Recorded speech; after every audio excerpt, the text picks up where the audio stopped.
Saka, ka mēs dzīvojam cilvēku tehnoloģijas zelta ērā. Cilvēce no brāļiem Raitiem spējusi aizlidot līdz mēnesim 1 gadsimta ietvaros.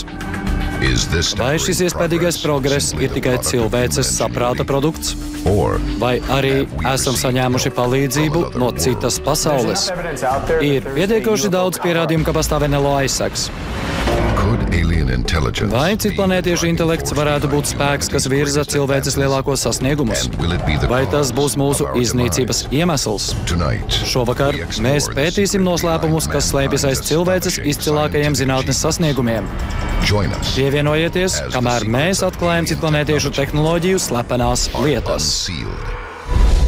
Globālā spēka apkopošana ir sākusies. Slepenās lietas, kas gadu desmitiem ir slēptas no sabiedrības, par NLO liecībām tagad ir pieejamas publiski.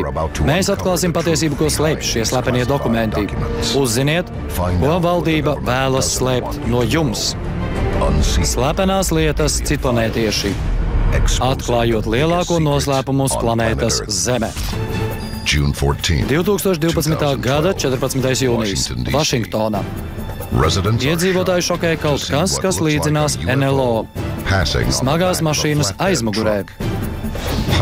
Simtiem zvanu pārpludina 911 dispečerus. Pilsētu ir pārņēmis NLO drudzis. Jā, runā 911 operatore. Tas līdzinājās NLO. Kā tas izskatījās? NLO? Es nezinu. Pārāk bieži nenākas redzēt NLO. Vai tas līdzinājās kosmosa kuģim? Jā. Visi bija nobijušies, jo pēkšņi ieraudzīja lidaparātu, kas bija ietīts pārvalkā un līdzinājās NLO. Valdība ziņo, ka tas ir X-47B drons, nākamās paudzes lidaparāts. Bet vai šo tehnoloģiju zinātniskās saknes nāk no citas pasaules? Ja aplūkojam ASV militārās tehnoloģijas, tas tiešām atgādina lapusi no zinātniskās fantastikas. Bet tas nav pirmais augstāko tehnoloģiju sasniegums, kura izcelsme liek mums aizdomāties. Vai šīs tehnoloģijas varēja radīt citplanētiešu intelekts? Lai atbildētu, mums ir jādodas uz seno Indiju. Pēc stāstiem par augsti attīstītām lidojošām mašīnām, ko dēvē par Vimanas. Pirmās liecības par Vimanas ir gandrīz 2500 gadu vecas. Tās stāsta par karaļiem, kas ieradušies zaigojošās karietēs no debesīm.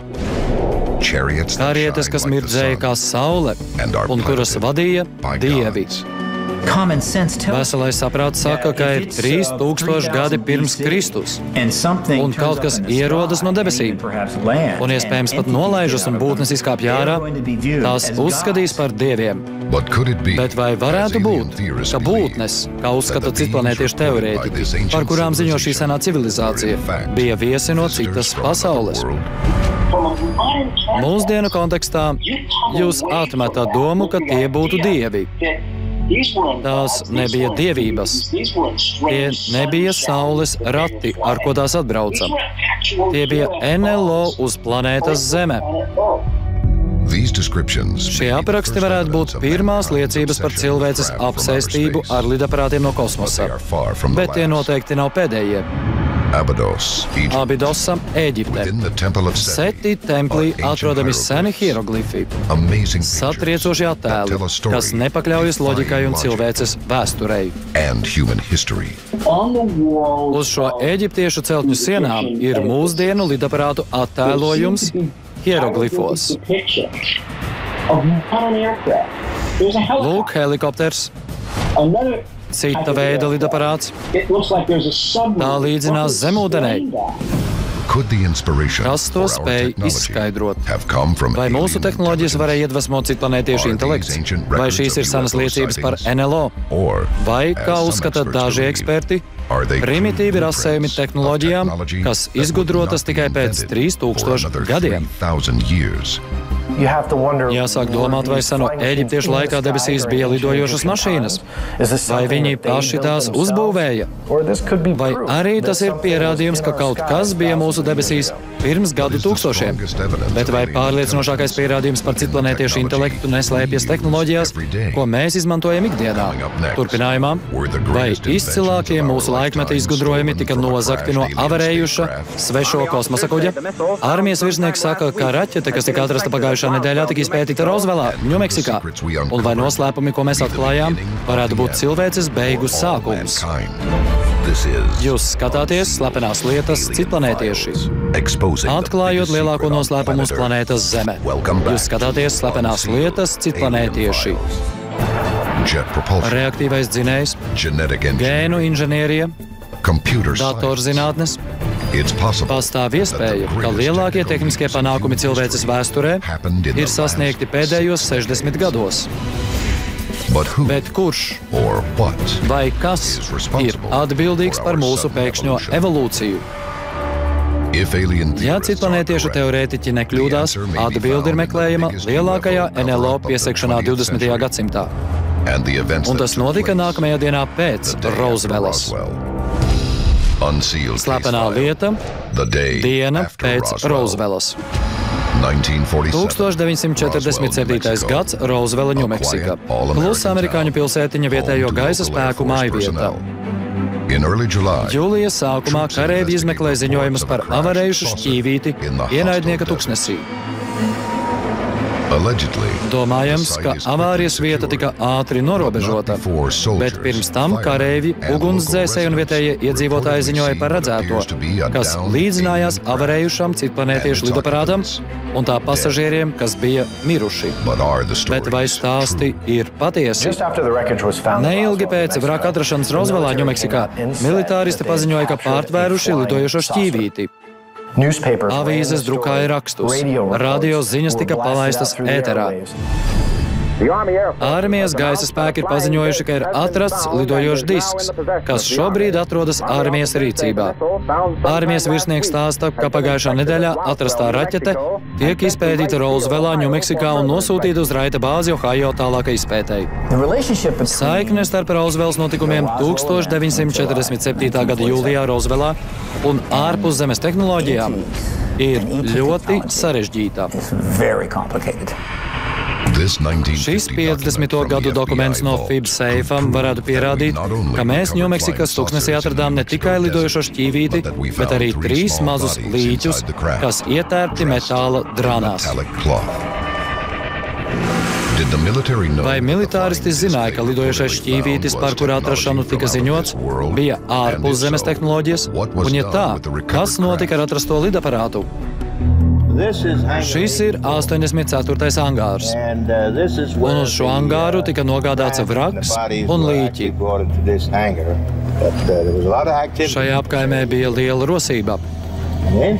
Angārā atradās lidaparāts, un līķi tika novietoti tur. 5. Kas notika pēc Rozvelas avārijas? No vienas puses viss tika pilnībā piesakts un turēts noslēpumā nākamo 31 gadu, bet notika citas lietas. Nākamajās 10 gadēs ASV militārās tehnoloģijas sāka attīstīties. Ātrākas raķetes, daudz smalkāka tehnika. Mazāk nekā pēc 10 gadiem Amerika nosūta cilvēku kosmosā. Tikai 20 gadus pēc Rozvelas cilvēks izkāpja uz Mēnesi.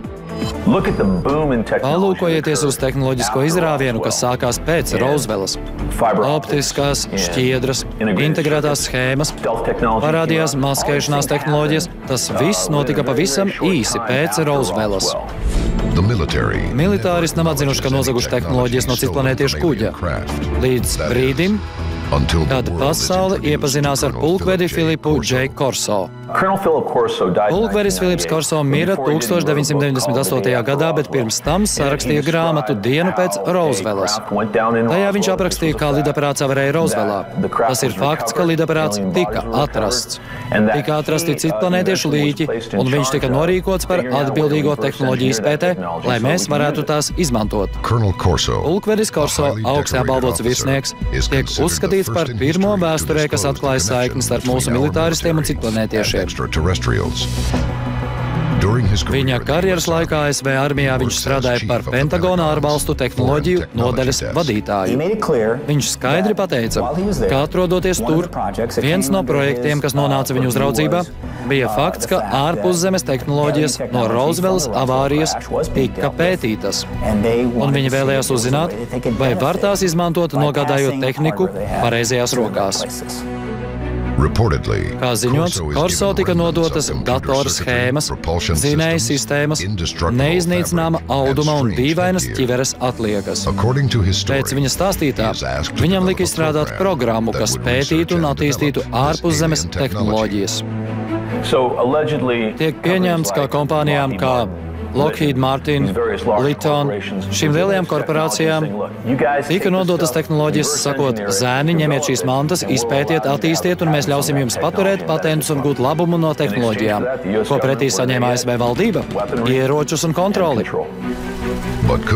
Bet vai atklājumi no šīm ārpuszemes tehnoloģijām var palīdzēt uzvarēt ne tikai pagātnes un tagadnes karos, bet arī nākotnē?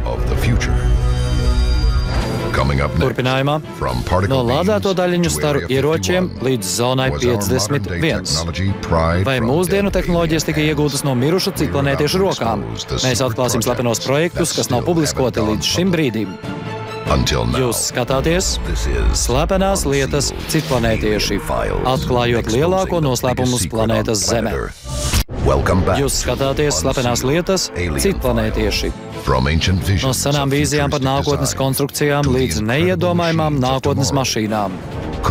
Vai cilvēces tehnoloģiskie sasniegumi varētu būt attīstītākas ārpuszemes rases izgudrojums? Un noslēpums, ko ASV valdība iespējams ir slēpusi vairāk nekā 60 gadus. Vai vadība ar jums runāja par elementiem no neidentificēta lidojoša objekta? Jā, mēs to apspriedām katrā sapulcē.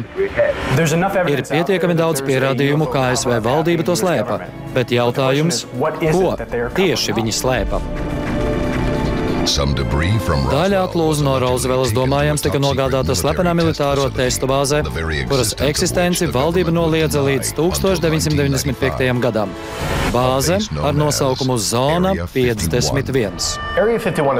Zona 51 ir īpaši slepena militāra bāze aptuveni 150 km uz ziemeļaustrumiem no Lasvegasas. Cilvēki apgalvo, ka strādājuši šajā bāzē un tajā notiek daudz dažādu operāciju, tā skaitā arī ārpuszemes tehnoloģiju izpēte. Valdība nekad nav atklājusi tās patieso mērķi, bet acīm redzot, tā ir ieroču testēšana un augstu tehnoloģiju attīstīšana. Šī vieta ir tik fantastiska, ka piloti to iesaukuši par sapņu zemi. Slepenā lieta - sapņu zemes tehnoloģijas. 50. un 60. augstākā laikā viens no izšķirošajiem faktoriem gulās uz pleciem tiem, kas izstrādāja maskēšanās tehnoloģijas. Daudzos NLO ziņojumos tiek apgalvots, ka lidaparāti nebija redzami radarā. Ir skaidrs, ka tie izmantoja kaut kāda veida maskēšanās tehnoloģijas, vai iespējams, ka lidaparāts, ko atrada Rooseveltā, arī bija aprīkots ar maskēšanās tehnoloģiju? Pēc citplanētiešu teorētiķu teiktā, ASV militāristi sadarbojās ar valdības līgumslēdzējiem, lai pielāgotu tehnoloģijas. 1958. gadā, 10 gadus pēc Rooseveltas, Lockheed Corporation iepazīstināja ar Oxford. Lidaparāts parādījās pēkšņi ar tehnoloģijām, kas padara lidmašīnu neredzamu ienaidnieku radarā. Iespējams, tieši tāpat šķīvīši Rooseveltā bija neredzami mums. Apbrīnojamas tehnoloģijas Oxford projektā un A12 radīšanā bija lidaparāta ārējā konstrukcija. Tas absorbēja un tikai minimāli atstaroja radara viļņus, padarot to neredzamu. Tā bija maskēšanās tehnoloģiju virsotne. Vai šī nākamās paudzes konstrukcija tika aizgūta no lidojošiem šķīvīšiem, ko atrada Ņūmeksikā? Un vai tālākie atklājumi varēja nākt no līķiem vai metāla auduma, ko it kā atrada NLO iekšienē? Viena no lielākajām mīklām par atradumiem Rooseveltas atlūzās ir šī savādā šķiedra. Šie radījumi neuzvilka kombinezonus. Nebija rāvēslēdzēju, nebija pogu. Likās, ka viņi ir ievērti kombinezonos. Kas tas bija par materiālu? Tās tika nogādāts vairākās pētniecības iestādēs. Viņi sāka strādāt pie šī šķiedru materiāla, kas bija tik izturīgs, kā apturēja lodes. Un šo materiālu mūsdienās sauc par kevlaru. Savādā kārtā amerikāņu inženieru firma DuPont iepazīstināja ar kevlaru 1971. gadā. Tas bija 5 reizes izturīgāks par tēraudu, spējīgs apturēt lodes, tomēr tik viegls, ka to varēja izmantot kā buru. Bet ārpuszemes intelekts iespējams sniedzas tālāk par to, kas tika atrasts NLO. Ārpuszemes tehnoloģijas iespējams tika atrastas arī citplanētiešu ķermeņos.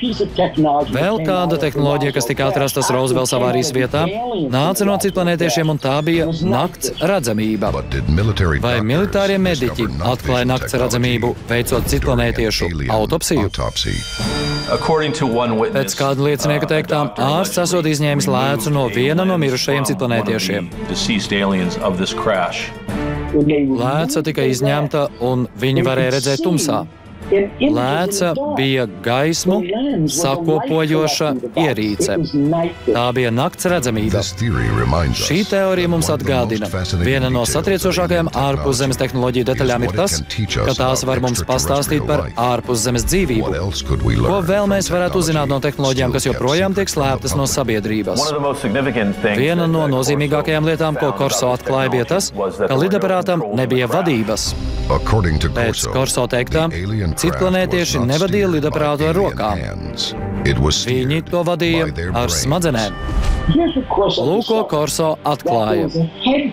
Ķivere, kas tika atrasta Rooseveltā, un diskveida uztvērēji, kas atbilda citplanētiešu smadzeņu daivām. Un šādā veidā tika vadīts citplanētiešu kuģis. Ja mašīnas, kas tiek vadītas ar smadzenēm, izklausās pēc zinātniskās fantastikas, esiet gatavi mainīt domas.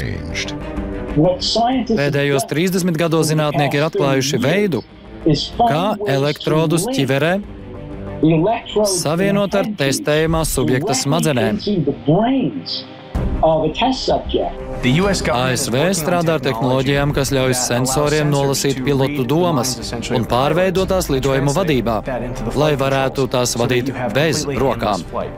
Izklausās pēc zinātniskās fantastikas, bet tas ir zinātnisks fakts. Turpinājumā, vai nākamā ārpuszemes tehnoloģiju evolūcija glābs cilvēci, vai arī to iznīcinās. Pēdējais NLO tehniskais noslēpums var atklāt elementu, kas uzspridzinās visu cilvēci. Mēs varam kļūt par šāda ieroča upuri un pat nenojaust to.